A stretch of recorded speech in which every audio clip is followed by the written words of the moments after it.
Episode की शुरुआत उसी सीन से होती जहाँ पर जैंग अपना डोमिनेंस साबित करते हुए बताने लगा कि सच बताओ तो मेरे सामने तुम लोगों की औकात किसी चींटी से कम नहीं होगी। और फिर उसने तबाही मचाते हुए वाटर गॉड के सभी चमचों को अपने गोल्डन रून्स में जकड़ लिया। ये सब देखकर ही वाटर गॉड के तो होश उड़ गए। वो दिल ही दिल में सोच रहा था कि ये बंदा तो 11वीं realm का कल्टीवेटर है। और फिर जैंग वाटर गॉड के हर एक चमचे को एक के बाद एक निपटाने लगा। और फिर एक जायंट डिवाइन हैंड वहाँ आकर उसके वाटर गॉड मेंशन को भी डिस्ट्रॉय कर देता है। मगर उसी वक्त वाटर गॉड को रियलाइज हुआ कि ये तो बस एक इल्यूजन था। वो दिल ही दिल में सोचने लगा कि ये बंदा तो झूठी बातें दिखाकर मुझे फंसा रहा है। जरूर से इसी किसी पावरफुल बंदे का सपोर्ट होगा। तो अब इस पर हमला करने से पहला मुझे उस बंदे के बारे में भी जानना होगा जिसके दम पर ये यहाँ आया है। इसलिए वाटर गॉड जैंग से कहने लगा कि चलो अब तुम हमारी दावत में आ ही गए हो तो मैं तुम्हारी बदतमीजी को माफ करता हूँ। बताओ फिर तुम्हारा यहाँ पर आना कैसे हुआ। वेल ये सुनकर वहाँ मौजूद लोग थोड़े से हैरान थे। उन्हें समझ नहीं आ रहा था कि वाटर गॉड इस बंदे की बदतमीजी को सहन कैसे कर पा रहा। तो जैंग जवाब देते हुए कहने लगा कि मैं तो बस इतना बताने आया हूँ कि खुद को पावरफुल समझने की गलती मत करना। अगर तुम मेरी बात केयरफुली सुन लो तो हो सकता है मैं तुम सबको जिंदा छोड़ दूँ। जो सुनते साथ ही रिवर घोस्ट काफी ज्यादा भड़क गया। वो वाटर गॉड से कहता है मेरे लॉर्ड ये बंदा काफी ज्यादा बदतमीज है।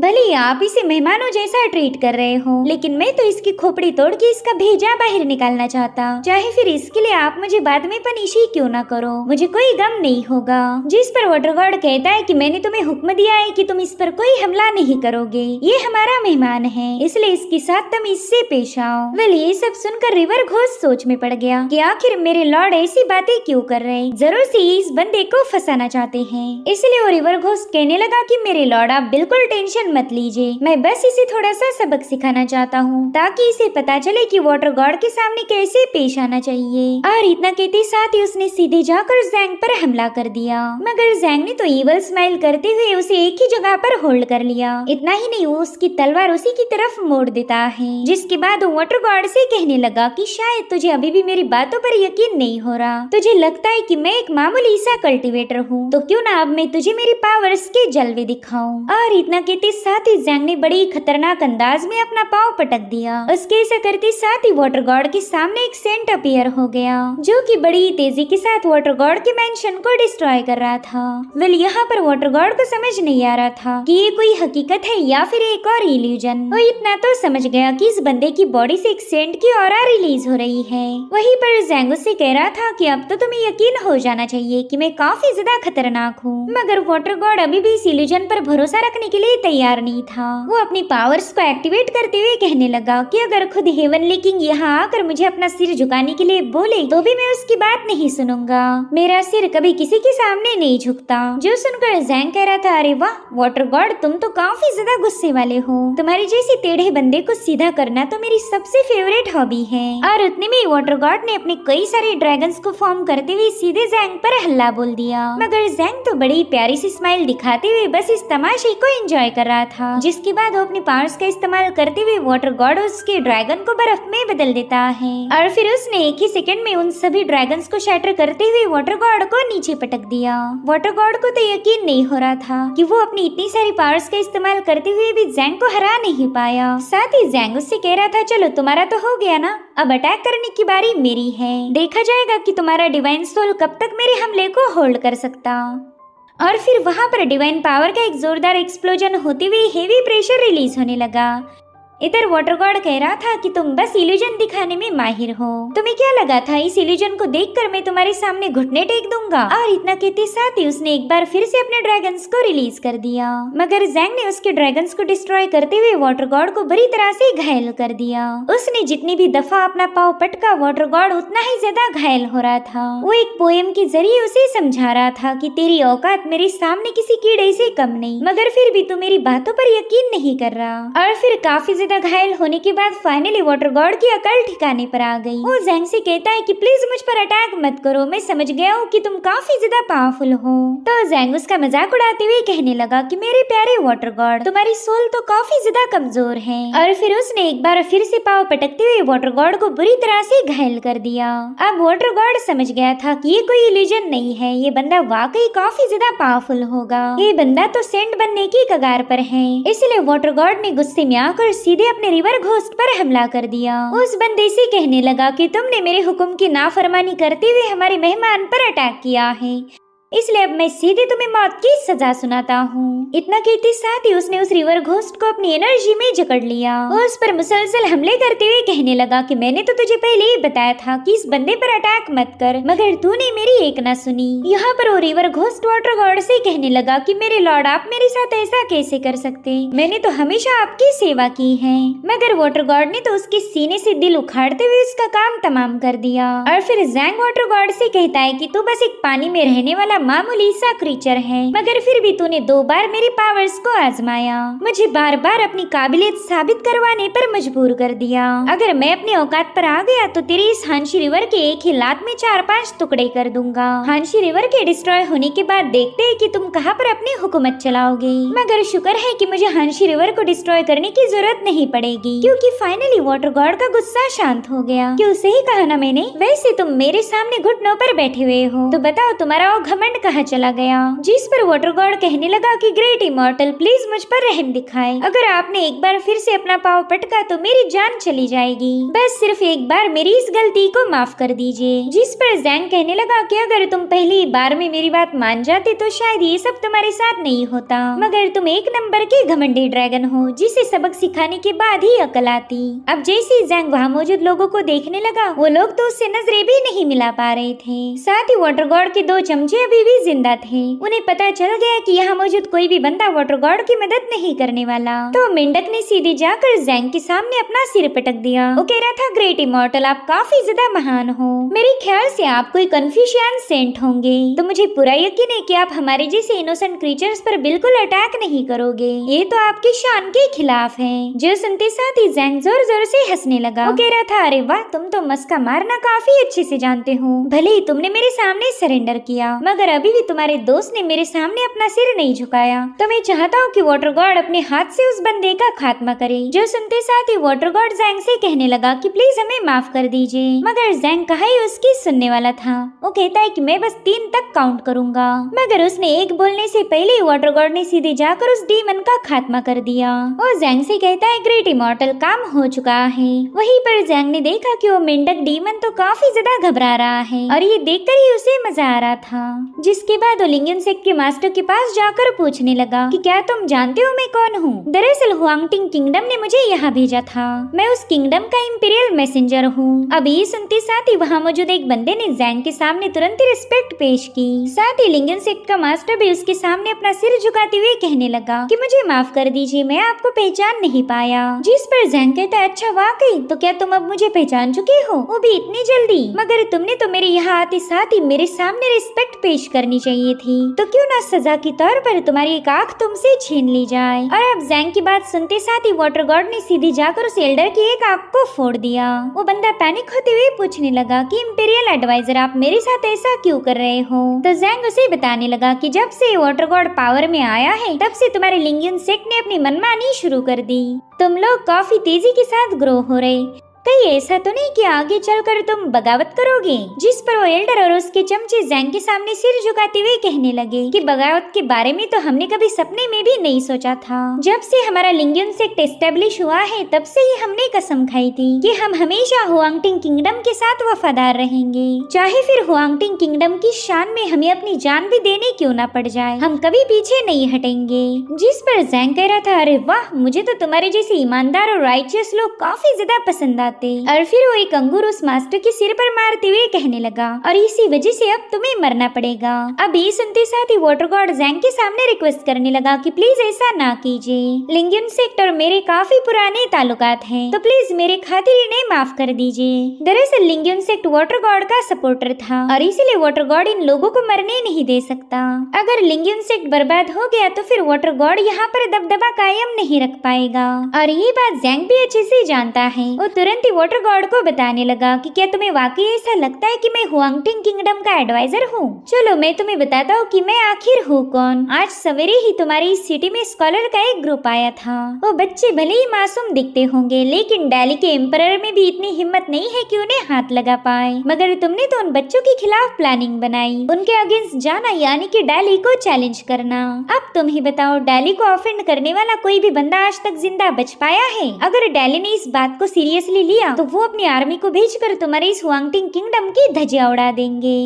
तो बताओ मेरी जान, क्या तुम अभी भी दिल्ली से पंगे लेना चाहोगे? जो सुनते साथ ही वाटर गॉड जोर जोर से हंसने लगा। वो कह रहा था कि मैं इस हुआंगटिंग किंगडम की सेफ्टी के लिए किसी भी हद तक जा सकता हूँ। और इतना कहते साथ ही वाटर गॉड ने सीधे जाकर लिंगन सेक के मास्टर का खात्मा कर दिया। जो देख लिंगन सेक के डिसाइपल तुरंत ही जैंग के सामने रहम की भीख मांगने लगे, जिन्हें तो जैंग लात जड़ते हुए कहने लगा कि मुझे गद्दार लोगों से सख्त नफरत है। तुमने तो अपने मास्टर की मौत का बदला लेना चाहिए था, लेकिन तुम हो कि मेरे ही सामने रहम की भीख मांग रहे। इसलिए मैं चाहता हूँ कि महान वाटर गॉड ही तुम्हें मुक्ति दिलाए। अभी सुनते साथ ही वाटर गॉड भी जैंग के पालतू कुत्ते जैसे जाकर उन डिसाइपल्स को निपटाने लगा। उसने तो वहाँ पर काफी सारा खून खराबा मचा के रखा था। हर एक डिसाइपल की खोपड़ी क्रश करके वो जैंग को सेटिस्फाइड करने लगा। वेल यहाँ पर लिंगन सेक के जितने भी कल्टिवेटर्स थे, यानी कि जैंग इन सभी लोगों को मरवा रहा था, और वो भी बिना अपने हाथ गंदे किए। जैंग को तो ये सब देखकर मजा आने लगा, मगर उतने में ही उसे काफी ज्यादा तकलीफ हो रही थी। वो कहने लगा कि मैं एक ईवल के साथ ईवल तरीके से ही फाइट कर रहा हूँ, और मैंने तो इन्हें नहीं मारा बल्कि इन्हें मारने वाला वाटर गॉड है।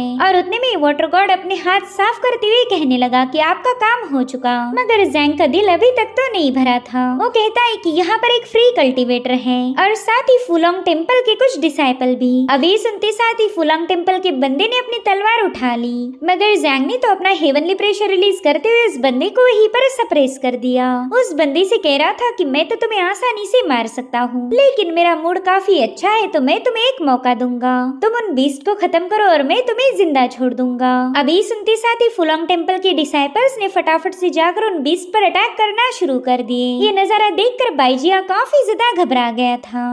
वो अपना सिर पटक पटक के कहने लगा कि ग्रेट इमॉर्टल प्लीज हम पर रहम दिखाए। अगर आप मुझे जिंदा छोड़ दो तो मैं हमेशा आपका गुलाम बनकर रहने के लिए तैयार हूँ, चाहे फिर आप मुझसे गधे जैसा काम क्यों ना ले, मुझे कोई एतराज नहीं होगा। तो जैंग उससे कहने लगा कि मैंने तो सुना था तुम्हारा गवर्नर काफी ज्यादा ईमानदार है। अगर मेरा अंदाजा गलत नहीं तो उसका नाम है वेलिन। वेलिन इस हुआंगटिंग किंगडम को बचाने के लिए किसी भी हद तक जा सकता, तो उसे बताओ कि अब उसे डायली डायनेस्टी के सामने अपनी ईमानदारी की प्लेज करनी होगी।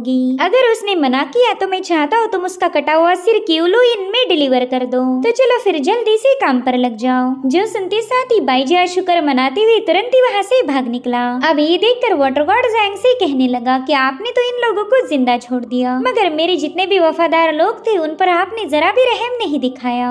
तो जैंग अपने लिए वाइन पोर करते हुए वाटर गॉड से कहने लगा कि तुम जब से यहाँ पर हुकूमत कर रहे हो तब से न जाने कितने ही सारे मासूम लोग मारे गए, मगर फिर भी हुआंगटिंग किंगडम काफी ज्यादा प्रॉस्परस है, और मेरे ख्याल से वाटर गॉड को इसका इनाम दिया जाना चाहिए। जिस पर वाटर गॉड कहने लगा कि ये तो मेरा फर्ज था, तो अपनी ड्यूटी निभाने के लिए भला मैं एक रिवॉर्ड को एक्सेप्ट कैसे कर सकता हूँ। मगर जैंग कहता है नहीं नहीं ऐसा तो नहीं हो सकता, तुम्हें इनाम तो देना चाहिए। तो मैं चाहता हूँ कि इनाम के तौर पर तुम इन जिंदा बचे हुए सभी लोगों को खत्म कर दो। अब ये सुनते साथ ही वो सभी लोग जैंग के सामने अपना सिर पटक रहे थे। साथ ही वाटर गॉड भी इन्हें मारना नहीं चाहता था, क्योंकि ये उसके अपने लोग हैं। उसने एक बार फिर से जैंग को कन्विंस करने की कोशिश की, लेकिन इस बार भी जैंग उसकी एक नहीं सुनता। तो फाइनली वाटर गॉड अपनी एनर्जी को रिलीज करते हुए उन लोगों से कहने लगा कि मुझे माफ कर दो।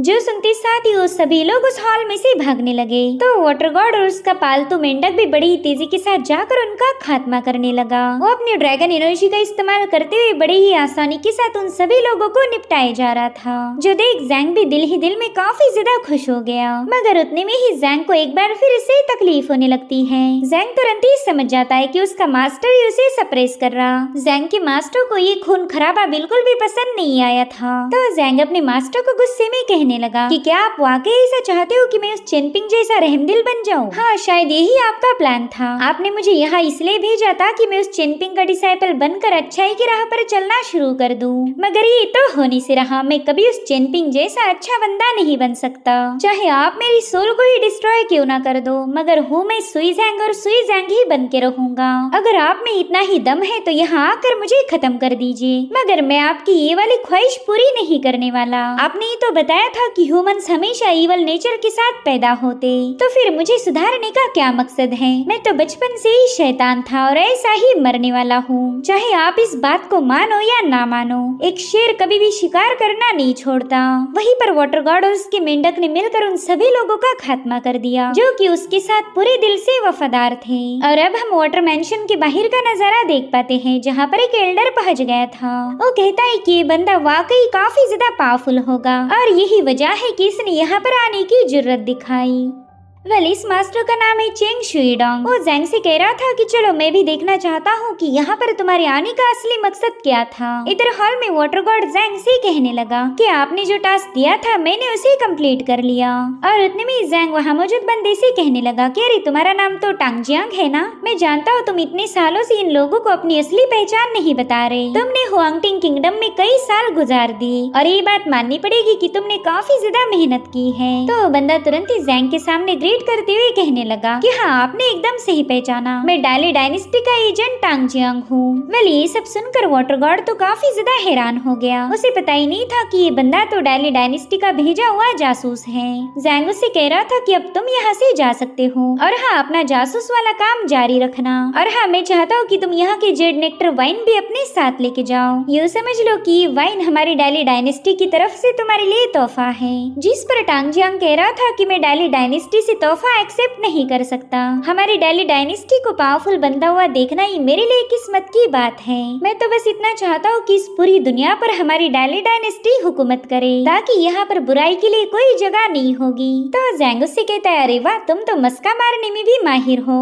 मगर तुम्हारा ये मस्का मुझ पर काम नहीं करने वाला। चलो चलो अब जल्दी से यहाँ से दफा हो जाओ। जो सुनते साथ ही टांगजियांग जोर जोर से हंसते हुए वहाँ से रवाना हो गया। इधर वाटर गॉड काफी ज्यादा कंफ्यूज था। जैंग उससे कहता है कि मैं जानता हूँ तुम्हारे दिल में बस एक ही सवाल है कि आखिर मैं हूँ कौन। खैर बच्चे, तुम अभी तक जिंदा इसलिए हो क्योंकि तुम्हारा बाप काफी ज्यादा पावरफुल है।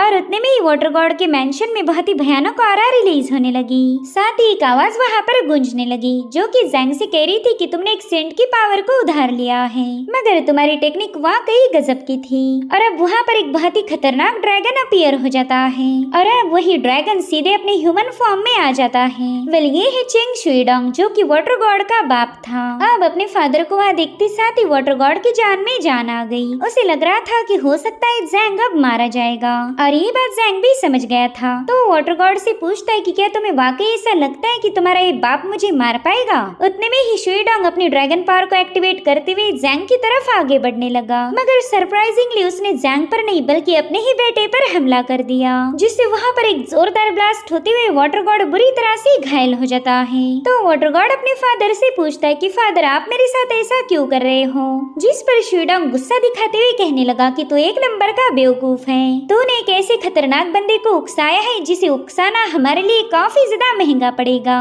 और फिर जैंग ने फाइनली वाटर गॉड को बता दिया कि मेरा असली नाम है सुई जैंग और मैं डाली से बिलोंग करता हूँ। अभी सुनते साथ ही वाटर गॉड उसके सामने माफी मांगने लगा। वो कह रहा था कि मुझसे बहुत बड़ी गलती हो गई जो मैं आपको पहचान ही नहीं पाया। आप तो डाली डायनेस्टी के इंपीरियल एडवाइजर हो। जो सुनते साथ ही मेंढक भी काफी ज्यादा परेशान हो गया। जैंग उससे कहता है कि तुम और तुम्हारी वो बड़ी बहन, तुम दोनों ने अपनी कल्टीवेशन के फायदे के लिए हुआंगटिंग किंगडम को खतरे में डाल दिया। अब तुम्हारी वजह से यहाँ के मासूम लोग वजह कॉफिन में जाएंगे। अब जैंग की ये बातें सुनते साथ ही शुईडोंग ने वाटर गॉड पर एक और हमला कर दिया।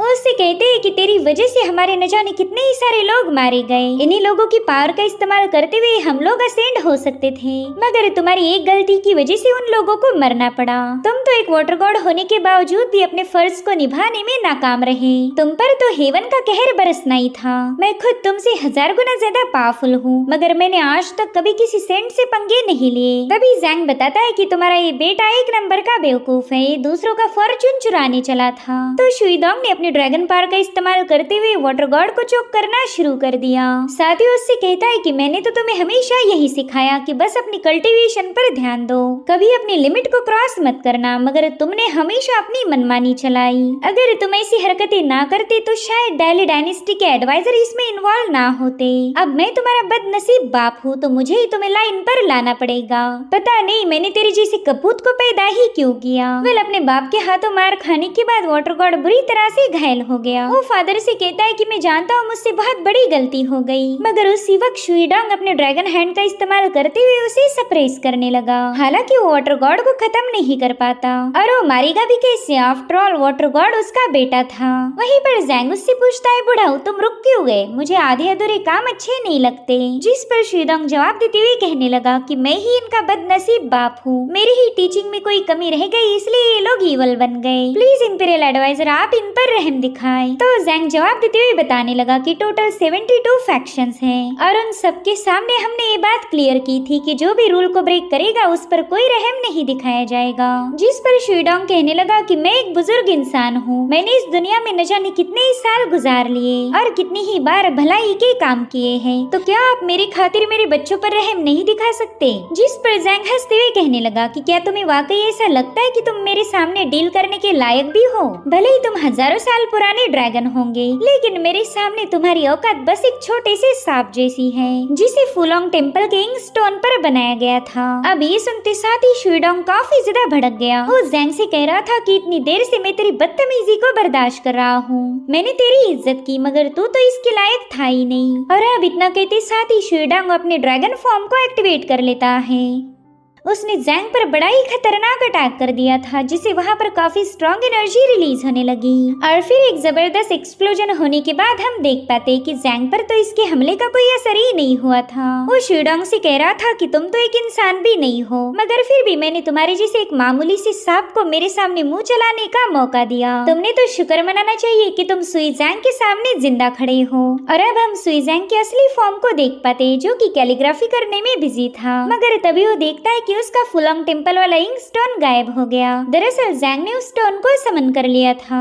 शुईडोंग तो हैरान होते हुए उससे पूछता है कि बताओ इंक स्टोन तुम्हारे पास कहाँ से आ गया। वेल इस इंक स्टोन और शुईडोंग को कोई पुराना कनेक्शन था और इसी का इस्तेमाल करते हुए ज़ैंग ने शुईडोंग को टॉर्चर करना शुरू कर दिया। वो ज़ैंग से पूछ रहा था कि बताओ तुम्हें इस स्टोन पर लिखे गए इंस्क्रिप्शन के बारे में कहाँ से पता चला। तो ज़ैंग उसे बताने लगा कि इस स्टोन को तो थंडर एम्परर ने खुद ही काफ किया था। इस पर लिखा गया है कि हेवनली एम्परर के हुक्म को मानना हर एक ड्रैगन का फर्ज है। और फिर ज़ैंग ने हेवनली थंडर को समन करते हुए शुईडोंग पर अटैक करना शुरू कर दिए। शुईडोंग का ड्रैगन फॉर्म इसमें बुरी तरह से घायल हो रहा था जिसके चलते शुईडोंग भी सीधा घुटनों पर आ गया। वो काफी ज्यादा तड़पते हुए ज़ैंग से कहने लगा कि तुमने तो एक ही सेकंड में मेरी 3000 सालों की कल्टीवेशन को वाइप आउट कर दिया। जिस पर ज़ैंग कहता है कि तुमने तो ये सवाल पूछना चाहिए कि तुम मेरे शिकंजे में कैसे फंस गए। मैं जब तुम्हारे हुआंगटिंग किंगडम में आया तब मेरे साथ यूलू नाम का बंदा था। वो बंदा लो किंगडम का फॉलन क्राउन प्रिंस है और तुम्हारा बेटा उसी की ड्रैगन ऑरा को छीनना चाहता था। मैंने जानबूझकर यूलू इन में स्टे किया ताकि तुम्हारी बेटी को यूलू की ड्रैगन ऑरा महसूस हो पाए। और अब हमें वो सीन दिखाया जाता है जहाँ पर वाटर गॉड की सिस्टर ने उसे बताया था कि यहाँ पर हाल ही में एक लड़का आया है, उसकी बॉडी से मुझे एक ट्रू ड्रैगन की ऑरा महसूस हुई। अगर तुम्हारी जगह मैं वाटर गॉड होती तो उस बंदे को तुरंत ही डिवावर करके अपनी पावर्स को बढ़ा लेती। तो ज़ैंग शुईडोंग को बताता है कि फिर तुम्हारे बच्चे बड़ी आसानी के साथ मेरे जाल में फंसते चले गए। उन्हें किसी भी कीमत पर यूलू की ड्रैगन ऑरा पर कब्जा करना था, तो उन्होंने लिंग्युन सेक के डिसाइपल की मदद से मेरे दोस्तों को तंग करने की कोशिश की, मगर उनका ये प्लान तो बुरी तरह से नाकाम हो गया। चेनपिंग ने उन डिसाइपल्स को सबक सिखाया और यहाँ आकर मैंने इस वाटर गॉड को और इसी तरह से हजारों सालों पुराना ये छोटा सा सांप मेरे सामने आने पर मजबूर हो गया। शुक्र मनाओ कि लिंग्युन सेक ने मेरे साथियों पर अटैक नहीं किया, वरना तो इसी छोटे से बहाने का इस्तेमाल करके हमारी डाली डायनेस्टी तुम्हारे किंगडम को निगल जाती। एक बार अगर डाली डायनेस्टी इस किंगडम पर हमला कर दे तो फिर तुम्हारा ये बेटा और खुद तुम भी मेरा एक निवाला बनने की भी लायक नहीं हो। मैं तुम्हें बड़ी आसानी से चबा डालूंगा। जिस पर शुईडोंग कहता है कि शायद आपका यहाँ आने का मकसद था हमारी हुआंगटिंग किंगडम पर कब्जा करना, मगर आपने तो ऐसा नहीं किया। तो ज़ैंग उसे बताता है कि जब हमारी डाली डायनेस्टी ने नॉर्दर्न कॉन्टिनेंट पर अटैक किया था तब वहाँ पर काफी सारी तबाही मच गई। पलक झपकने से पहले ही हजारों लोग मारे गए और इसी वजह से हमारी डाली डायनेस्टी ने फैसला लिया कि अब हम तबाही नहीं करेंगे, हमें किसी किंगडम पर कब्जा करना है तो हम उनसे प्यार से बात करेंगे। और इसी वजह से मैं डाली डायनेस्टी की तरफ से यहाँ आया था ताकि हुआंगटिंग किंगडम के साथ एक अलायंस फॉर्म कर पाऊँ। यहाँ आने के बाद मुझे पता चला था कि यहाँ पर तो वाटर गॉड की हुकूमत है, तो मैंने सोचा क्यों ना वाटर गॉड को ही सप्रेस किया जाए। इस तरह से तुम्हारा ये हुआंगटिंग किंगडम हमारी डाली डायनेस्टी के साथ जुड़ जाएगा। तो शीडोंग उसे बताने लगा कि हमारा हुआंगटिंग किंगडम काफी ज्यादा करप्ट हो गया, हमारे यहाँ पर वेलिंग जैसे ईमानदार ऑफिसर बहुत ही कम पाए जाते, और अगर ऐसे में डाली डायनेस्टी यहाँ पर हुकूमत करेगी तो हो सकता है यहाँ का करप्शन जड़ से खत्म हो जाए। तो इस तरह से शीडोंग ने डाली डायनेस्टी के ऑफर को एक्सेप्ट कर लिया। बिना किसी जंग के ही ज़ैंग ने हुआंगटिंग किंगडम को डाली डायनेस्टी के साथ जोड़ दिया था।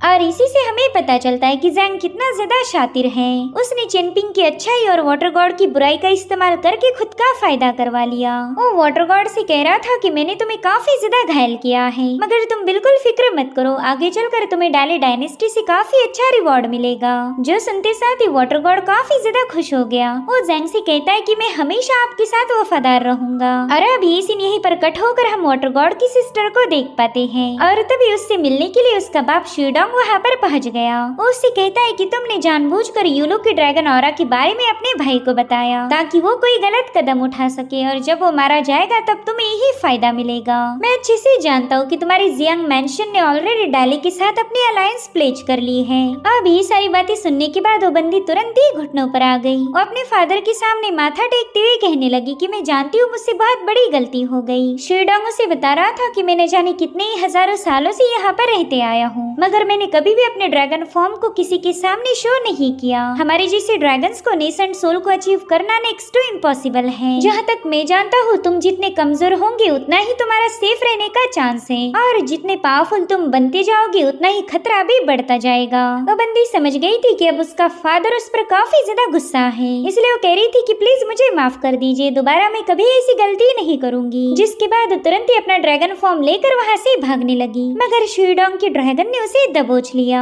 जिससे वो बंदी बुरी तरह से घायल होकर सीधे नीचे पटक गई। यहाँ पर शीडोंग उससे कह रहा था कि तुम्हारी और तुम्हारे भाई की गलती की वजह से मुझे सजा मिली, मेरी 3000 सालों की कल्टीवेशन जाया हो गई, मगर शीडोंग उस पर कोई रहम नहीं दिखाता। उसने अपनी बेटी को बुरी तरह से घायल कर दिया था। वो उससे कहता है कि अब तुम्हारा भाई डाली डायनेस्टी के इंपीरियल एडवाइजर सुई ज़ैंग का पालतू कुत्ता बन चुका है। वो दोनों मिलकर हुआंगटिंग किंगडम से ड्रैगन्स का नामो निशान मिटा देंगे, और इसी वजह से मैंने तुम्हारी ड्रैगन पावर को छीन लिया। तुम यूँ समझ लो कि मैंने तुम पर एहसान किया है। खैर अब हमने सुई ज़ैंग के साथ अलायंस फॉर्म कर ली, तो हो सकता है आगे चलकर हमारा भी फायदा हो जाए। वहीं दूसरी तरफ वेलिन ने देखा कि वाटर गॉड न जाने कितने ही सारे रीजन्स पर थंडर से अटैक कर रहा, ताकि हर एक ड्रैगन इंक स्टोन के सामने अपना सिर झुकाए। इधर ज़ैंग का काम खत्म होते साथ ही वो वहाँ से जाने वाला था, तभी मेंढक उससे कह रहा था ग्रेट इमॉर्टल, आपसे मिलकर मुझे काफी ज्यादा खुशी हुई। जिस पर ज़ैंग कह रहा था ना, मुझे तुम्हारा ये वाला अंदाज बिल्कुल पसंद नहीं आया, तुम तो गुस्से में ही प्यारे लगते हो। और इतना कहते साथ ही वो वहाँ से रवाना हो गया। वहीं दूसरी तरफ चेनपिंग इन में वापस आ चुका था। वो आते साथ ही लिनशुआ से पूछता है कि बताओ ज़ैंग कहाँ पर है। तो लिनशुआ से बताता है कि ज़ैंग ने मेरा एक टैलिस्मान कलेक्ट करके सीधे उस कुएं में छलांग लगा दी। इतना ही नहीं, लिनशुआ चेनपिंग के सामने माफी मांग लेता है। तो चेनपिंग उसे बताता है कि कोई बात नहीं, दोस्तों में ऐसी बातें होती रहती, अगर तुम चाहो तो मैं तुम्हारे मुंह पर एक जोरदार मुक्का रख के तुम्हें सजा दे सकता हूँ। और फिर वो दोनों भी जोर जोर से हंसने लगे। लिनशुआ चेनपिंग को बता रहा था कि ज़ैंग काफी ज्यादा मिस्टीरियस है, मुझे ऐसा लगता है कि यहाँ पर अपना एक पर्सनल एजेंडा लेकर आया था। ऐसा लगता है कि वो शतरंज खेलते हुए हम सभी को कंट्रोल कर रहा। और अब चेनपिंग सीधे उस कुएं की तरफ रवाना हो गया। यहाँ पर उसे याद आता है कि उसने सीनियर एंशियन को बताया था कि उसे ज़ैंग पर रत्ती भर भी भरोसा नहीं, वो बंदा कभी भी उन्हें धोखा दे सकता। इधर ज़ैंग पानी से बाहर आ गया, तभी वो देखता है कि चेनपिंग तो उसका ऑलरेडी इंतजार कर रहा। चेनपिंग उससे कह रहा था ज़ैंग तुम ऊपर आ रही या फिर मैं नीचे आऊं। तो ज़ैंग उससे कह रहा था मास्टर मुझे में इतनी हिम्मत कहाँ कि मैं आपका सामना कर सकूं। इसलिए चेनपिंग उसे समझाने लगा कि मैं तुम्हारे साथ फाइटिंग करना नहीं चाहता और ना ही तुझे मारना चाहता हूँ, मैं तो बस तुम्हारे साथ कुछ मसलों को डिस्कस करना चाहता हूँ। और वैसे भी अगर फाइट की बात भी की जाए तो भी मैं तुम्हें हरा नहीं पाऊंगा, इसलिए तुम्हें मुझसे डरने की कोई जरूरत नहीं। हालांकि ज़ैंग तो सीधा नीचे बैठ गया। वो कह रहा था ना बाबा, ऊपर तो काफी ज्यादा गर्मी है और इस कुएं का माहौल काफी काफी ठंडा है, इसलिए मैं तो ऊपर नहीं आऊंगा। वैसे अभी थोड़ी देर पहले तुमने मुझे बोला था कि तुम मुझे हरा नहीं सकते, लेकिन मुझे तो ऐसा बिल्कुल नहीं लगता। भले ही मैं तुम्हें अपना मास्टर मान चुका हूँ, लेकिन तुमने तो अभी तक मुझे अपना डिसाइपल नहीं माना, और इसलिए मैं तुम्हारा भरोसा नहीं कर सकता। तुम्हारी बॉडी से इतना स्ट्रॉन्ग किलिंग इंटेंट महसूस हो रहा है कि उसने कुएं के पूरे मुंह को ही सील कर दिया। अब तुम बताओ, क्या ऐसे में मैं बाहर आ भी सकता हूँ? ना बाबा, मुझे तो मार खाने का कोई शौक नहीं चढ़ा। अगर तुम यहाँ से नहीं गए तो मैं रात भर इसी कुएं में रुकने के लिए तैयार हूँ। और उतने में सन की चिनपिंग बड़ा सा पत्थर लेकर कुएं के पास पहुँच जाता है। वो कह रहा था, ज़ैंग मुझे तेरी फिक्र है, अगर तू इतनी ठंड में ज्यादा देर रहा तो तुझे जुकाम लग जाएगा। अब उसके हाथ में इतना बड़ा पत्थर देखकर ही ज़ैंग डर जाता है। वो कह रहा था, मास्टर आप इस तरह से मेरी कमजोरी का फायदा नहीं उठा सकते। और उतने में चिनपिंग ने उससे एक सवाल पूछा। वो कहता है, बता तेरा क्या इरादा है? क्या तू बाओपिंग और मेरी दूसरे दोस्तों को मारना चाहता है? जिस पर ज़ैंग कह रहा था, मास्टर अगर मैं आपको सच बता दूं तो क्या आप मुझ पर भरोसा कर लोगे? तो चिनपिंग कह रहा था, ना बिल्कुल नहीं। और फिर उसे डराने के लिए चिनपिंग ने वो पत्थर नीचे फेंक दिया। अब ज़ैंग ने जैसे ऊपर देखा तब तक चिनपिंग दूसरा एक पत्थर लेकर वहाँ पर तैयार था। वो कहता है, मास्टर अगर आपको मेरी बातों पर यकीन ही नहीं है तो फिर ये सवाल पूछने का क्या फायदा? मैं कुछ भी बोलूँ आपको मेरी जवाब पर यकीन ही नहीं होने वाला। और उतने में चिनपिंग ने अपना मैप बाहर निकाल लिया। उसे देखते साथ ही ज़ैंग के चेहरे पर हम परेशानी साफ साफ देख पाते हैं। वह ज़ैंग ने इस नक्शे में काफी सारी गड़बड़ी की थी और चिनपिंग इसी का जवाब उससे पूछने लगा। तो ज़ैंग अनजान बनने का नाटक करते हुए कहने लगा कि क्या कहा मास्टर आपने? मैं काफी नीचे हूँ ना, तो मुझे आपकी आवाज नहीं आ रही। हेलो हेलो मास्टर, क्या आप मुझे सुन पा रहे हो? जिस पर चिनपिंग कह रहा था, अच्छा तो अब तुम्हें मेरी आवाज नहीं आ रही, कोई बात नहीं, मैं अभी तुम्हारे कानों का इलाज करा देता हूँ। और फिर वो बड़ा सा पत्थर सरकाने लगा। जो देख ज़ैंग हाथ पांव जोड़ते हुए कहने लगा कि मेरे माई बाप, मेरे एंसेस्टर प्लीज ऐसा ना करे। देखो हम दोनों में कोई जाती दुश्मनी नहीं और ना ही कोई ग्रज है, तो यूं बेवजह के अटैक करना बंद कर दो। और उतने में चिनपिंग को मैप ओपन करते हुए ज़ैंग को बताने लगा कि जैसे ही हम स्मॉल टाउन से बाहर आए हमारी मुसीबतों का सिलसिला शुरू हो गया। हमने न जाने कितने ही सारे लाइफ एंड डेथ सिनारियों को फेस किया, मगर फिर जैसे ही मेरे रास्ते में तुमसे मुलाकात हुई तब से सारी मुसीबतों का आना बंद हो गया। हमने डाली को क्रॉस करके हुआंगटिंग किंगडम में पाँव रखा, मगर ज्यादा कोई खास परेशानी को फेस नहीं किया, जिसके चलते अब मुझे पूरा यकीन हो चुका है कि ये सब कुछ तुम्हारा ही प्लान था। तुम चाहते थे कि मैं तुम्हारे बनाए रास्ते पर चलूं। देखो तुम कौन हो, कहाँ से बिलोंग करते हो और तुम्हारा क्या मकसद है, इससे तो मुझे घंटा फर्क नहीं पड़ता। मुझे बस एक ही बात से फर्क पड़ता है और वो है मेरे दोस्तों की सेफ्टी। और जहाँ तक मैं समझ पा रहा हूँ तुम उनके लिए बहुत बड़ी थ्रेट हो। तुम मेरे साथ चाहे कुछ भी क्यों ना करो, लेकिन मेरे दोस्तों को नुकसान पहुँचाओगे, ये बिल्कुल भी एक्सेप्टेबल नहीं। जिस पर ज़ैंग कह रहा था कि अगर तुम मुझे अपना डिसाइपल नहीं बनाना चाहते हो तो ठीक है यार, लेकिन तुम बेवजह मुझ पर झूठे इल्जाम तो ना लगाओ। मगर हमारा चिनपिंग तो ज़ैंग की फितरत से अच्छे से वाकिफ है। वो उससे कह रहा था, ज़ैंग मैं पहले से ही जानता हूँ कि तुम शतरंज के माहिर खिलाड़ी हो। अगर तुम कोई बाजी खेल रहे हो तो तुमने शुरुआत से पहले उसका अंत भी निश्चित किया होगा। तुम्हें सब कुछ पता है कि तुम्हारा गेम कैसे शुरू होगा और कहाँ पर जाकर खत्म होगा, इसलिए अब मैं भी शुरुआत से ही शुरू करूंगा। मास्टर रुआन के घर के सामने हमारी पहली मुलाकात हुई थी। उस वक्त तुम्हारा सर्वेंट एक मैप लेकर मास्टर रुआन के साथ डील कर रहा था और वही मैप आज मेरे पास है। तो ये बात साबित हो गई कि तुमने इस मैप में कई सारी छेड़खानी की थी। अब बात करते हैं सेकंड इंसिडेंट की। जब तुम स्मॉल टाउन में आए उसी के कुछ दिनों बाद मास्टर जीशांग की मिस्टीरियस वे में मौत हो गई। उनके सर्वेंट एल्डर माँ काफी ज्यादा पावरफुल थे, लेकिन उन्हें भी जलाकर मार दिया गया और फिर स्मॉल टाउन का एक गरीब बंदा सबसे अमीर बन गया। मैंने तो अचानक से ही कई सारे माउंटेन्स खरीद लिए। मुझे ऐसा लगा था कि मेरी तो किस्मत पलट गई, लेकिन ऐसा तो बिल्कुल नहीं था, क्योंकि अमीर बनते साथ ही मुझे सुई डायनेस्टी के लिए निकलना पड़ा। और उस सफर की शुरुआत इसी नक्शे से हुई थी, यानी कि यही तुम्हारा प्लेग्राउंड है, यही तुम्हारा शतरंज था जहाँ पर तुमने मुझे प्यादे जैसा इस्तेमाल किया। तो चलो अब मुझे जल्दी बता दो कि तुम्हारा एग्जैक्टली प्लान क्या है। जहाँ तक मैं समझ पा रहा हूँ कि इसमें मास्टर जीशांग और बाओपिंग भी रिलेटेड है। अब ये सुनकर ज़ैंग थोड़ा सा ब्लैंक हो गया। वो कह रहा था, मेरे प्यारे मास्टर आप तो कहानियाँ बनाने में माहिर हो। मेरे ख्याल से आपने गलत करियर को चुन लिया है। आप एक कल्टीवेटर की बजाय स्टोरी टेलर बन जाओ, आपका फ्यूचर ब्राइट होगा। जिस पर चिनपिंग कह रहा था कि अब मैं तुम्हारे इस भोलेपन के नकाब को हटा के रहूंगा। मैंने तुमसे यूलो की बैकग्राउंड के बारे में पूछा था और तुमने मुझे बताया कि वो बंदा एक गरीब ओरिजिन से बिलोंग करता है। अगर वो बंदा वाकई मामूली है तो फिर उसकी बॉडी से ड्रैगन ऑरा रिलीज कैसे हो रही थी, और वो भी एक एम्परर जैसी। जहाँ तक मेरा अंदाजा है तुमने उस बंदे का इस्तेमाल करके अपने मिशन को पूरा किया। उस दिन तुमने यूलू को जानबूझकर एक टेम्पल के सामने बुलाया। वो टेम्पल था वाटर गॉड का। तुम्हारी वजह से वो सभी डिसाइपल्स हम पर अटैक करने वाले थे। अगर बाओपिंग या फिर किसी और बच्चे को कुछ हो जाता तो मैं खुद को जिंदगी भर माफ नहीं कर पाता। और इसी वजह से शुरू में ही मैंने तुम्हें बोला था कि हम दोनों के दरमियान एक कब्र है। हम दोनों में से जो भी पहले मरेगा, जिंदा रहने वाला, उसका नाम उस कब्र पर लिख देगा। वेल, ज़ैंग की ऑलमोस्ट सारी प्लानिंग चेनपिंग ने डिकोड कर ली थी और यही बात ज़ैंग को पसंद नहीं आती। वो कह रहा था चलो ठीक है, अब ये सारी बातें बंद करो। मैं मानता हूँ कि मैंने थोड़ी बहुत गड़बड़ की थी, लेकिन मैं हेवन की कसम खाकर बताता हूँ कि बाओपिंग को मैं कभी हर्ट नहीं करने वाला था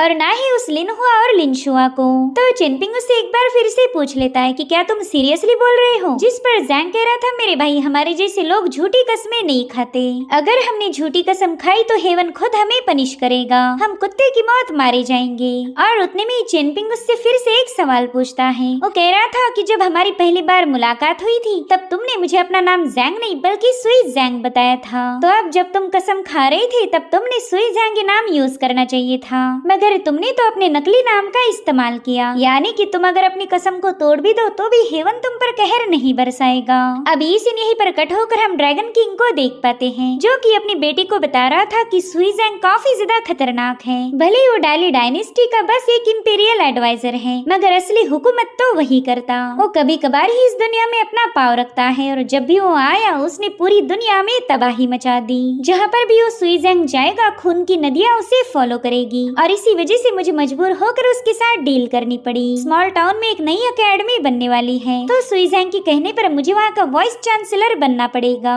साथ ही डाली डायनेस्टी के कई सारे माउंटेन्स और रिवर्स के अंदर छुपे हुए ट्रेजर्स पर भी मुझे ध्यान रखना होगा। इसलिए अब हर बार मैं तुम्हें बचाने के लिए नहीं आ सकता, इसलिए मैं चाहता हूँ कि मेरे एब्सेंस में तुम सही से पेश आओ। वैसे भी इस दुनिया में शिकारी ज्यादा है और शिकार कम है, और तुम तो अभी भी 9वीं रेल्म पर ही फंसी हुई हो, यानी कि तुम किसी शिकारी को काउंटर नहीं कर सकती। तो मैं चाहता हूँ कि तुम कल्टीवेशन में प्रोग्रेस करो। अब ये सुनकर वो लड़की भी थोड़ी सी हैरान थी। ड्रैगन लॉर्ड उसे बताते हैं कि इस दुनिया में अनगिनत मिस्टिकल बीस्ट होंगे और वो सभी बीस्ट अपनी स्पिरिचुअल अवेयरनेस को अवेकन करके एक ह्यूमन फॉर्म को अचीव करना चाहते, जबकि हम सभी को अच्छे से पता है कि इंसानों जैसा कमजोर कोई नहीं, इनका लाइफ स्पैन काफी ज्यादा कम होता। तो बताओ फिर इसके बावजूद भी हम सभी को इंसान क्यों बनना है? वेल, इसका जवाब तो उसकी लड़की के पास नहीं था। तो ड्रैगन लॉर्ड उसे बताता है कि हजारों सालों पहले एक एंशिएंट गॉड ने वाटर एंड अर्थ का इस्तेमाल किया था। उन दोनों की एसेंस को मिलाकर उसने इंसानों की रचना की और आगे चलकर वही इंसान उस गॉड की पूजा करने लगे।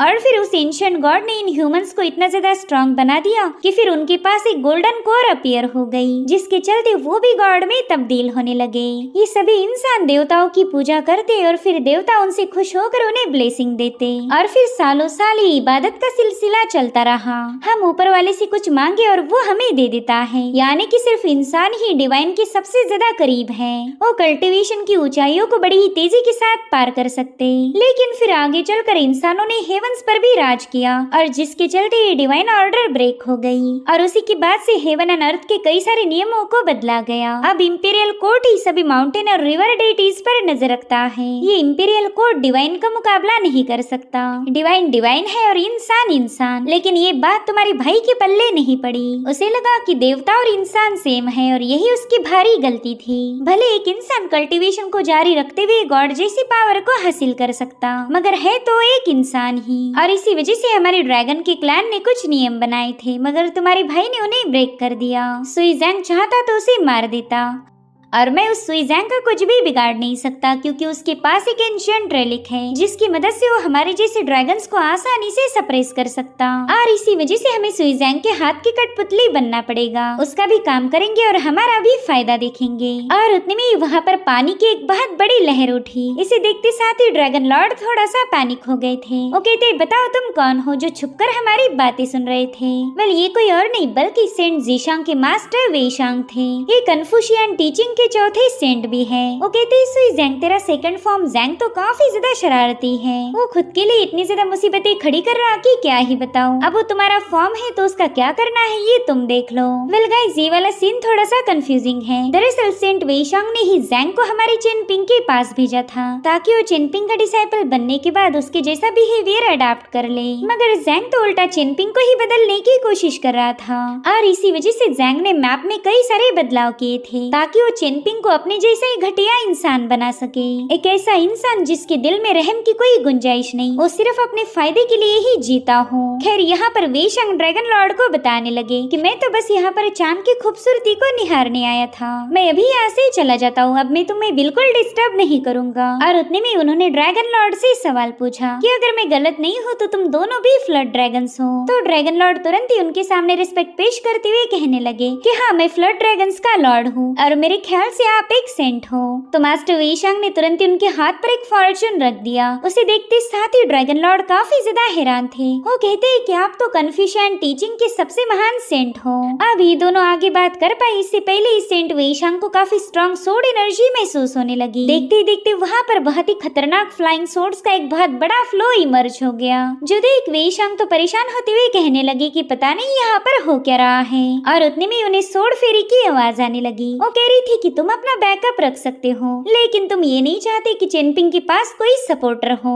तुम्हारा मंसूबा चाहे कुछ भी क्यों ना रहे, लेकिन मैं मेरे चेनपिंग को अकेला नहीं छोड़ूंगी। जिस पर वे शांग कह रहे थे कि पता नहीं तुम औरतें इतनी जल्दी इमोशनल क्यों हो जाती हो। तब तक सोर्ड फेरी ने वहाँ पर एक सोर्ड फॉर्मेशन को एक्टिवेट कर लिया, जो कि काफी ज्यादा जायंट था। वो मास्टर वे शांग से कह रही थी कि जरा जबान संभाल कर बात करो, तुम औरतों के बारे में कुछ नहीं जानते। वेल मास्टर वे शांग समझ गए कि यहाँ का माहौल अब बिगड़ने वाला है, तो उन्होंने सब कुछ तुरंत ही फ्रीज कर दिया। वो ड्रैगन लॉर्ड से कहते हैं कि भले इस बार हमारी मुलाकात हो गई, लेकिन आज तो मैं काफी ज्यादा बिजी हूँ, इसलिए फिर कभी बात होगी। और इतना कहते साथ ही उन्होंने उन दोनों को वहाँ से रवाना कर दिया। वेल ये दोनों सीधे मास्टर वे शांग की बोट पर आ चुके थे। यहाँ पर ड्रैगन लॉर्ड की बेटी कंफ्यूज होते हुए उनसे पूछती कि आखिर ये बुड्ढा है कौन। फादर, क्या ये बंदा वाकई कन्फ्यूशियन टीचिंग का सेज है? तो ड्रैगन लॉर्ड उससे कहते हैं कि इन्हें कोई मामूली सेंट समझने की गलती मत करना। पहले हावरन रेल्म में टोटल 4 सेंट थे और जिनसे हमारी मुलाकात हुई वो उन चारों में से एक है, जिन्हें सेक्रेट टेम्पल से निकाल दिया गया था। इतना ही नहीं, इनकी राइटिंग को भी फॉरबिडन किया गया, क्योंकि इनकी एक अलग ही विचारधारा थी। दरअसल हमारी दुनिया इनकी टीचिंग के काबिल ही नहीं बन पाई, मगर मैं तो इस चौथे सेंट की पूरे दिल से रिस्पेक्ट करता हूँ। वही दूसरी तरफ वे शांग सोर्ड फेरी से कहने लगे कि शैडोज में छुपकर रहना किसी हीरो का काम तो नहीं हो सकता। जिस पर सोर्ड फेरी गुस्से में कहने लगी कि ये सब बोलती हुई तुम्हें तो शर्म आनी चाहिए, क्योंकि छुपकर मैं नहीं बल्कि तुम बैठे थे।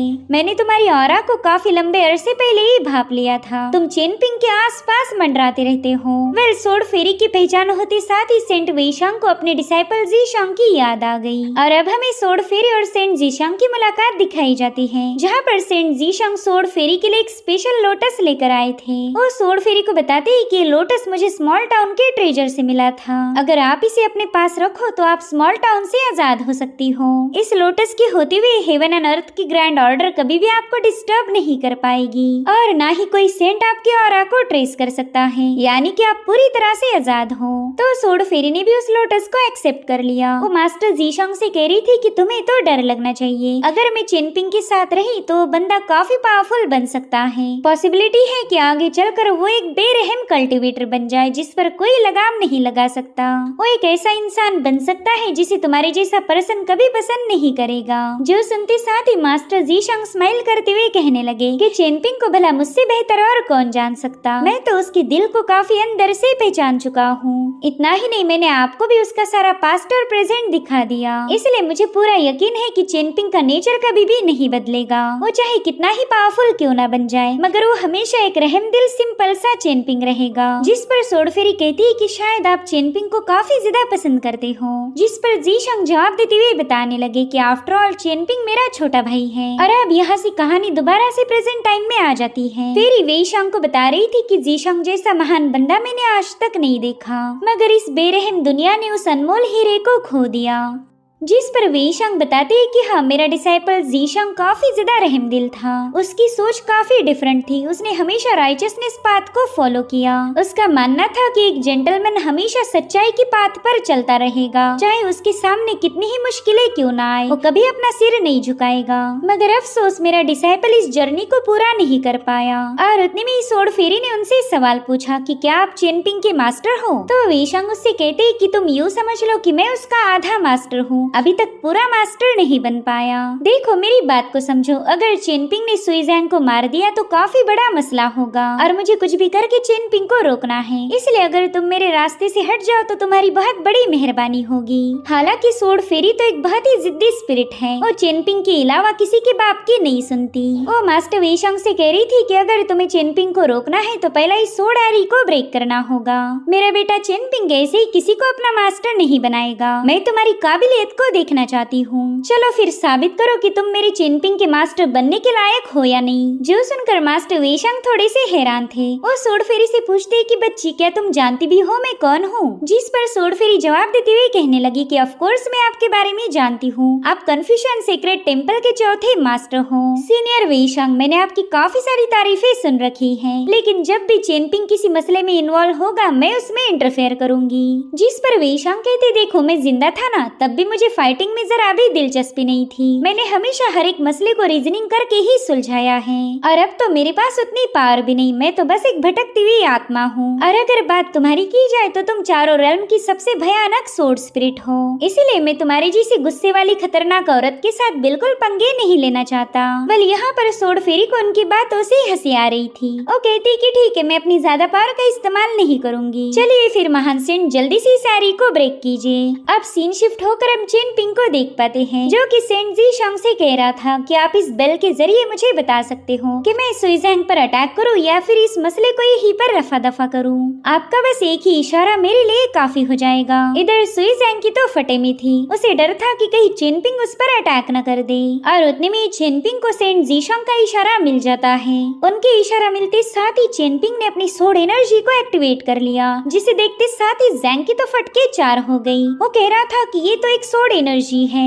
ऐसी एनर्जी को मैंने आज तक विटनेस नहीं किया था। और उतने में चेनपिंग ने उस बड़ी खतरनाक सोर्ड एनर्जी के साथ जैंग पर अटैक करना शुरू कर दिए। तो जैंग भी इस सोर्ड एनर्जी को काउंटर करने के लिए अपने एक मिरर को बाहर निकाल लेता है जो कि काफी ज्यादा पावरफुल आर्टिफैक्ट था। दोस्तों आपके दिल में सवाल आ सकता है कि आखिर जैंग इतना ज्यादा पावरफुल है, फिर वो चेनपिंग की सोर्ड एनर्जी से इतना क्यों डर रहा? वेल जैंग के डर के पीछे एक रीजन है। दरअसल इस सोर्ड एनर्जी सोर्ड फेरी ने ही चेनपिंग को गिफ्ट की थी और आज वो इसी का इस्तेमाल करके जैंग नाम के थ्रेट को हमेशा के लिए एलिमिनेट करना चाहता।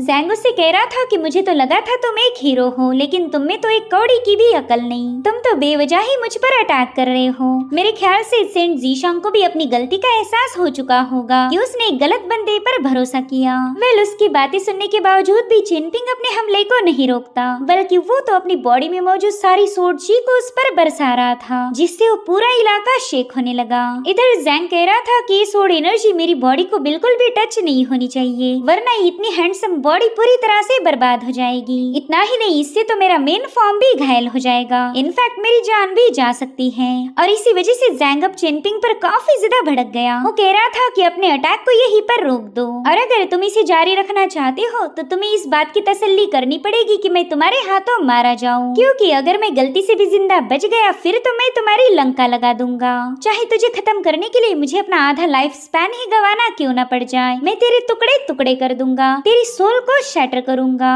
तो खुद से ही सवाल पूछेगा कि आखिर तो इस दुनिया में पैदा ही क्यों हुआ था। वेल जैंग की बातें सुनकर तो चेनपिंग ने अपने सोर्ड एनर्जी के फ्लो को और भी ज्यादा बढ़ा दिया।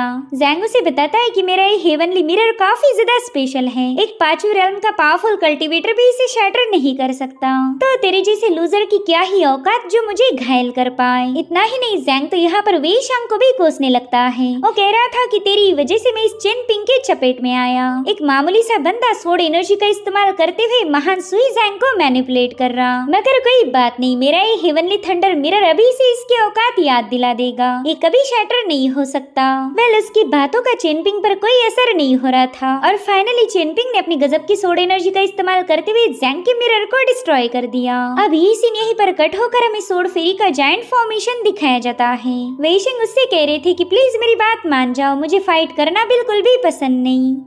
जिस पर सोड फेरी कुल अंदाज में कहने लगी कि अगर आप फाइट करना नहीं चाहते तो फिर मेरे हाथों क्रश हो जाओ। मैं समझ जाऊंगी कि आप मेरे बेटे चेनपिंग के मास्टर बनने के लायक नहीं थे। और इतना कहते साथ ही सोड फेरी ने अपना सोड फ्लो उनकी तरफ रिलीज कर दिया, जिसके चलते वेईशांग भी मजबूर होकर अपनी पावर्स को एक्टिवेट कर देते हैं। वेल वेईशांग एक कन्फ्यूशियन सेज थे, यानी कि लिटरेचर के सेंट, तो उनकी वेपन कोई सोड या हैमर नहीं बल्कि उनके लेटर्स थे। उनकी गोल्डन और ब्लैक कलर की इंक धीरे धीरे एक्टिवेट होती हुई सोड फेरी के सभी सोड्स को डिस्ट्रॉय करने लगी। इन दोनों महान कल्टिवेटर्स का ये मुकाबला वाकई देखने लायक था।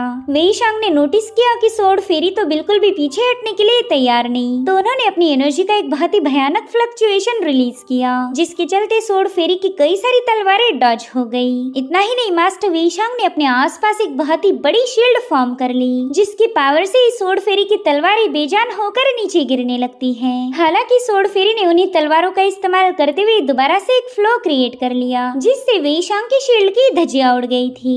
और अब सोड फेरी ने अपनी एक जायंट सोड को फॉर्म कर लिया, उसके साथ लाखों करोड़ों दूसरी फ्लाइंग सोड्स भी मौजूद थी, और ये सब की सब वेईशांग की तरफ आगे बढ़ती हैं। वेल वेईशांग एक कन्फ्यूशियन सेंट थे, इन्हें हराना बिल्कुल भी आसान नहीं। उन्होंने अपने एक पावरफुल लेटर को काफ करते हुए सीधे उस हेवी सोड पर हमला कर दिया। उन दोनों की क्लैश में वहाँ पर काफी भयानक एनर्जी फ्लक्चुएशंस रिलीज होने लगे। उनकी एनर्जी का टोर्नेडो फ्लाइंग सोड्स के साथ मर्ज हो रहा था। सेंट वेईशांग दिल ही दिल में कह रहे थे कि सोड एरी ने तो हेवन एंड अर्थ को पूरी तरह से कट ऑफ कर दिया। मुझे पता ही नहीं चल रहा कि मेरे बेवकूफ डिसाइपल के साथ आखिर हो क्या रहा है। अगर ये बैटल ऐसी ही चलती रही तो मसला होगा। इधर सोड फेरी की तलवारें चारों ओर से लाखों करोड़ों की तादाद में उन पर हमले किए जा रही थी। तो सेंट वेईशांग सोड फेरी से कहने लगे कि क्यों ना हम फाइटिंग का कोई दूसरा तरीका अपनाएं। ऐसे में ना तुम मुझे हरा सकती और ना मैं तुम्हें। और हाँ, तुम्हें फिक्र करने की जरूरत नहीं, मैं तुम्हारे साथ कोई चालबाजी नहीं करूंगा। तुम जैसा चाहोगी वैसे ही मेथड से मुकाबला करेंगे। अब ये सुनकर सोड फेरी थोड़ी सी शांत हो गई। वहीं दूसरी तरफ चेनपिंग की सोड एनर्जी खत्म होते साथ ही उस कुएं में एक जोरदार धमाका हो गया, जिसके चलते चेनपिंग काफी दूर जाकर पटक गया था। वहीं दूसरी तरफ जैंग भी बुरी तरह से घायल हो जाता है। जैंग अच्छे से जानता है कि चेनपिंग अभी भी उसका पीछा नहीं छोड़ने वाला, तो उसने अपने एक पगोड़ा आर्टिफैक्ट का यूज करते हुए चेनपिंग पर प्रेशर रिलीज करना शुरू कर दिया। वो गुस्से में कह रहा था कि आज तक मुझे कभी किसी ने इतना जलील नहीं किया जितना कि इस चेनपिंग ने किया है। चेनपिंग, तूने मेरे साथ जो कुछ भी करा है मैं उसका 1000 गुना ज्यादा वापस करूंगा। और उतने में चेनपिंग ने दोबारा से अपनी एक और सोड एनर्जी की स्ट्राइक का इस्तेमाल किया। उसने जैंग के पगोड़ा की धज्जियां उड़ा दी थी। वो जैंग से कह रहा था कि जब तक मैं जिंदा हूँ तब तक तू मेरे दोस्तों का कुछ भी बिगाड़ नहीं सकता, और अब चल मरने के लिए तैयार हो जा। और यहाँ पर चेनपिंग की बॉडी में जितनी भी सोड एनर्जी बाकी थी उसने वो सारी की सारी जैंग पर रिलीज कर दी। यहाँ पर जैंग उससे कह रहा था कि शायद तू भूल गया, तूने मेरे से 2000 सिल्वर टेल्स उधार लिए थे। पहले मेरा कर्जा तो चुका, बाद में मारने का देखा जाएगा। और अब यहाँ पर जैंग अपने एक टैलिस्मान का इस्तेमाल करते हुए चेनपिंग की सोड एनर्जी को काउंटर करने लगा।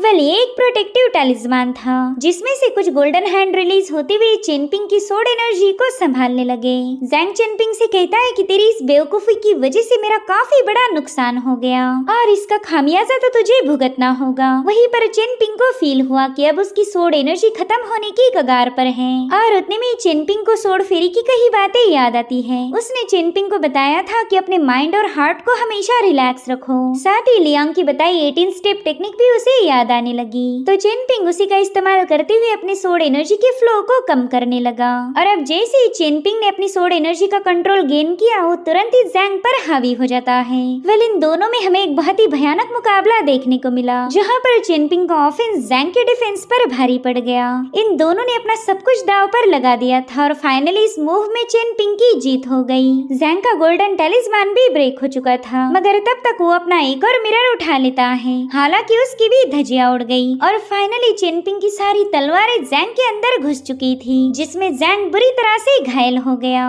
मगर यहाँ पर एक मसला हो गया। जैंग की बॉडी पर एक सील सेटअप किया था, जो कि चेनपिंग की तलवारों ने हटा दिया है, यानी कि अब सुई जैंग अपनी असली पावर का इस्तेमाल कर सकता है। और इसी की वजह से वो काफी ज्यादा खुश हो गया। वो चेनपिंग से कहता है कि आज तो हेवन भी मेरा साथ दे रहा, आज ये सुई जैंग तुझे जरूर से सबक सिखाएगा। और अब यहाँ पर वो अपने गोल्डन लेटर्स का इस्तेमाल करते हुए एक जोरदार एक्सप्लोजन कर देता है। तब तक चेनपिंग की सारी सोड एनर्जी खत्म हो गई थी। वो चेनपिंग को बताने लगा कि जिस जीशांग को तू अपना मास्टर मानता है वो मेरा जूनियर था, उसे मैंने काफी कुछ सिखाया है, यानी कि मैं उससे भी ज्यादा टैलेंटेड हूँ।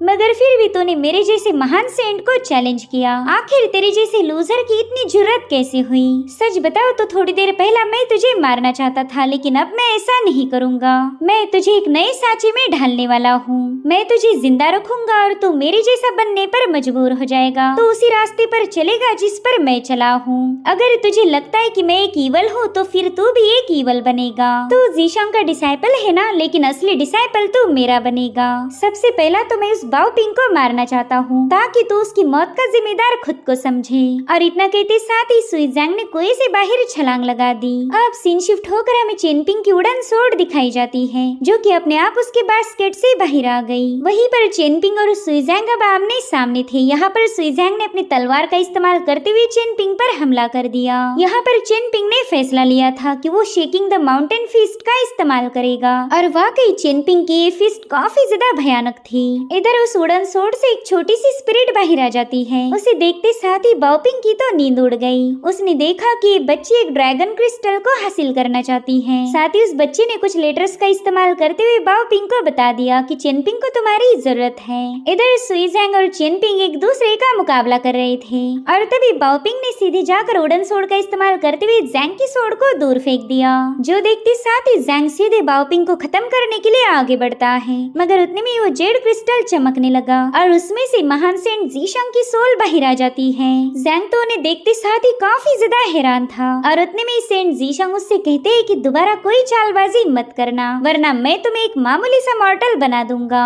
और फिर उनके जेड ने सीधे जाकर जैंग को सप्रेस कर दिया। जो देख बेशरम जैंग कह रहा था चलो ठीक है यार, इस बार मैं हार मान लेता हूँ। अब उसे घायल देखते साथ ही चेनपिंग सीधे अपनी तलवार लेकर उस पर अटैक करने रवाना हो गया। यहाँ पर वो छोटी सी स्पिरिट उसे रोकने की पूरी कोशिश कर रही थी, मगर वो चेनपिंग की स्पीड को बीट नहीं कर पाती। अब इससे पहले कि चेनपिंग अपनी तलवार जैंग के आर पार घुसा पाए, उसकी तलवार को सेंट वेईशांग ने रोक लिया। वो उसे पीछे की तरफ पुश करते हुए कहने लगे कि अच्छा तो तुम हो मेरे होने वाले डिसाइपल। वहीं पर बाओपिंग पैनिक होते हुए चेनपिंग को बता रही थी कि देखो आपके पीछे एक भूत खड़ी है। जो सुनकर सोड फेरी की हंसी छूट गई। वो चेनपिंग से कहती है कि आज दोबारा हमारी मुलाकात हो गई। और इसी के साथ एपिसोड यहीं पर एंड हो जाता है।